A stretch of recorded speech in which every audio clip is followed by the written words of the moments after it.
Odam badanining samaranmasligidagi, immunitet kuchini yuqori ko'tarolmasligidagi, yegini chiroyli chiqmasligidagi mana sabablardan bo'ladi. Mazmunni qiziqsangiz bashorat ustidagi qo'shib belgisini bizni qo'shib olgandan keyin haqsiz yurakdan birini berib o'tib inkas rayoniga chiroyli gullaringizni ko'plab yo'lovchilar birga ostidagi yulduz belgisini besib o'tgandan keyin filmni oxirigacha to'liq ko'ring. Siz zodan nima sababdan samaranmadingiz? O'zingizning samaranmaslik sababingizni berib. Siz shuncha quvvatli tomoqlarni yeb samaranmasangiz, mana sabablardan bo'ldi.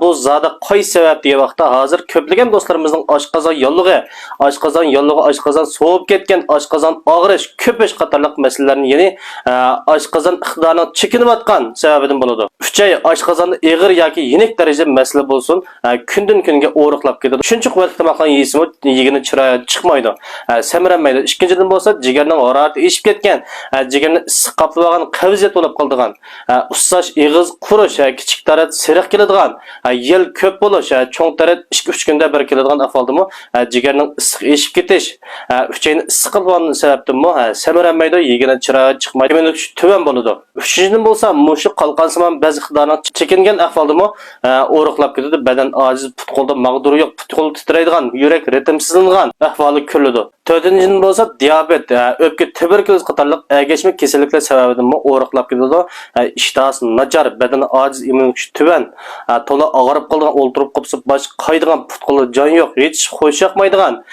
chiroy nursiz, xunuklish ketadigan ahvollar ko'riladi. Mendami yuqoridagi alomatlar bor. Shunchalik quvvatli tomoqlarni yeysammi, yeginim chiroyim chiqmaydi.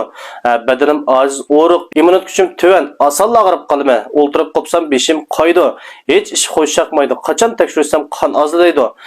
O'zim noyatbek harg'in put-qo'llarida mag'du yo'q. O'riqimni kiyim kiysam yarashmaydi, o'riqim chiroyimda qo'riq bek ko'p. Men bir immunitet kuchimni yuqori ko'tarib saq tursam bo'ldi. Ozroq samirib so'ylatib bo'lsam bo'ldi.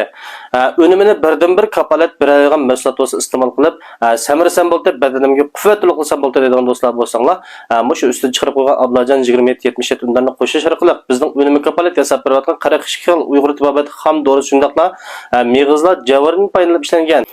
Haqiqiy Uyg'ur tibobat bo'yicha ishlangan badanga aks ta'sirsiz, hormonsiz bo'lgan, ishtahani ochadigan, oshqozon, tal, jigar, börekning xizmatini yaxshilab, oziqlarning badanga shumirilishini ilgari suradigan, qon to'liqlaydigan, miyaning asutish qobiliyatini yuqori ko'taradigan, immunitet kuchini oshirib, umumiy badanni quvvatlab, badanni takishi tabiiy samartadigan, samartish quvvat halimizni setilib iste'mol qilsanglar bo'ladi.